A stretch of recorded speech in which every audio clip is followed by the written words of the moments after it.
រឿងមនុស្ស4នាក់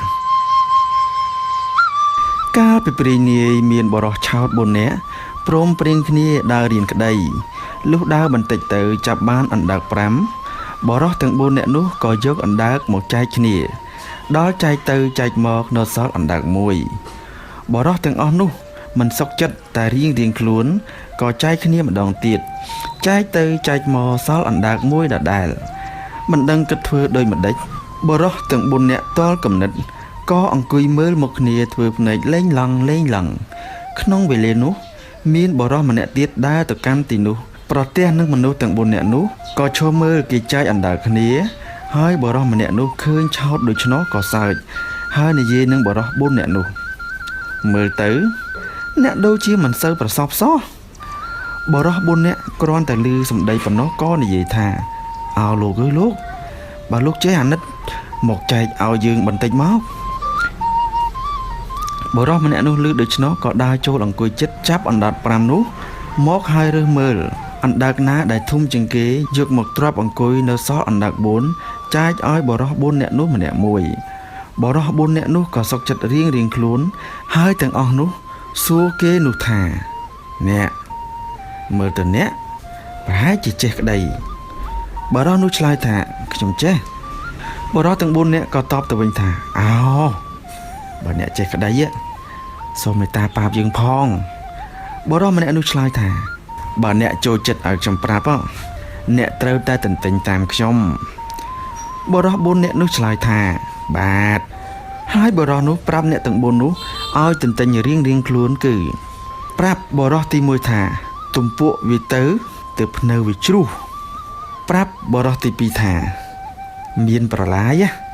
ទឹកវាហូរប្រាប់បរិសទី3ថាមានសម្រាមឆ្កែវាជុះប្រាប់បរិសទី4ថាមែនគេថាបរិសទាំង4នាក់ក៏ទន្ទិញពាក្យនេះចេះចាំគ្រប់គ្នាទៅហើយបរិស4នាក់នោះក៏នាំគ្នាទៅឆ្ងាយបានដល់ភូមិមួយនឹងរកផ្ទះសម្បែងសំណាក់ក៏គ្មានលុះបន្តិចទៅបានប្រទះនឹងយាយចាស់មេម៉ាយម្នាក់ក៏និយាយសុំផ្ទះយាយចាស់នោះសំណាក់គាត់ក៏ព្រមឲ្យបរិសទាំង4នាក់នោះស្នាក់នៅផ្ទះគាត់មួយយប់នោះអ្នកទាំង4ក៏នាំគ្នាទន្ទិញពាក្យក្តីដែលបរិសម្នាក់នោះប្រាប់ទន្ទិញមិនឈប់ឈរតលតែភ្លឺយាយចាស់ខឹងណាស់ព្រឹកឡើងគាត់ទៅប្តឹងមេស្រុកយប់មិញនោះមានបរិស4នាក់មកសុំផ្ទះខ្ញុំស្នាក់នៅបរិសទាំង4នាក់នោះចេះតែនិយាយទន្ទិញតលតែភ្លឺតែមិនដឹងជាទន្ទិញពីអីស្ដាប់មិនច្បាស់សោះខ្ញុំខានដេកដល់ព្រឹកពេលនេះខ្ញុំមកប្តឹងលោកសូមលោកហៅមនុស្សទាំង4នាក់នោះមកជំនុំជម្រះឲ្យខ្ញុំផងមេស្រុកបានស្ដាប់ក៏ឲ្យអ្នកបម្រើទៅហៅបរិសទាំង4នាក់នោះមកហើយសួរថាហេតុអី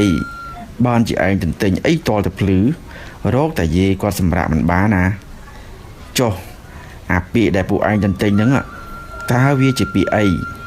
បរិសទាំង4នាក់នោះក៏ឆ្លើយថាខ្ញុំទន្ទិញពាក្យក្តីមេស្រុកបង្គាប់ទៅទៀតថា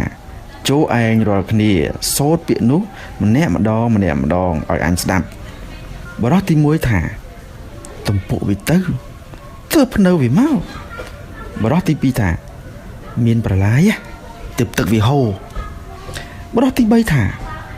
មានសម្រាមឆ្កែវាជុះបរិសទី4ថាមែនគេថា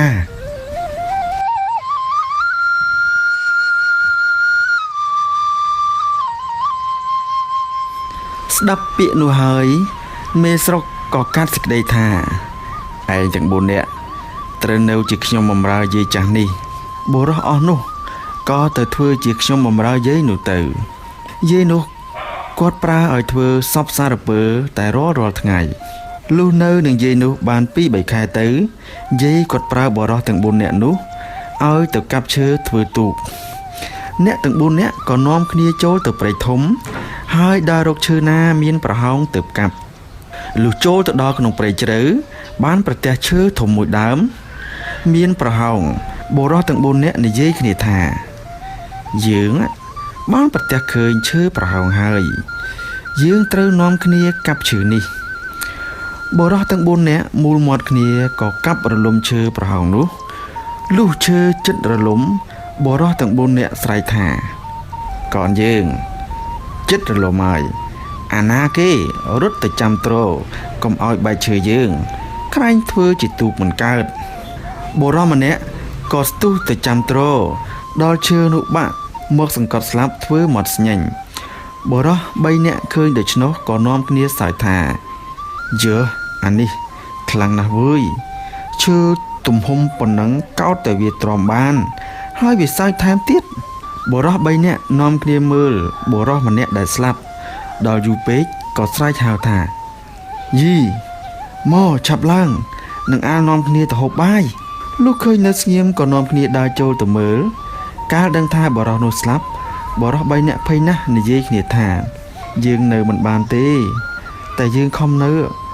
មុខជាគេប្តឹងយើងថាយើងវាសម្លាប់អានេះបើដូច្នោះយើងនាំគ្នារត់ទៅថាហើយក៏ព្រមព្រៀងគ្នារត់ទៅដល់ពេលយប់វង្វេងផ្លូវមិនដឹងរត់ទៅណាក៏ស្រាប់តែវិលវល់ទៅរកត្រង់កំពង់ផ្ទះយាយហើយនាំគ្នាលួចទូកយាយនោះអុំទៅត្រើយមកខាងបរោះទាំង3នាក់នាំគ្នាចុះទូកម្នាក់នៅខាងកន្សែងទូកបែរមុខទៅរកកន្សែងម្នាក់ទៀតនៅក្បាលទូកបែរមុខទៅរកខាងក្បាលម្នាក់ទៀតអង្គុយកណ្ដាលបាញ់ទឹកទូកតែមិនបានស្រាយខ្សែចំណងទូកនោះចេញចេះតែនាំគ្នាអុំមួយយប់តលតែភ្លឺនៅតែកន្លែងដដែលលុះភ្លឺស្រាងឡើងយាយចាស់ចុះដងទឹកប្រទះឃើញបរោះ3នាក់ហើយស្រែកថាយើអានេះរត់ទៅណាបរោះ3នាក់ក្រឡេកឃើញយាយចាស់ជាចវាយខ្លួនក៏ទាល់ប្រាជ្ញាមិនដឹងរត់ទៅណាក៏នៅបំរើយាយចាស់វិញដដែលទៅ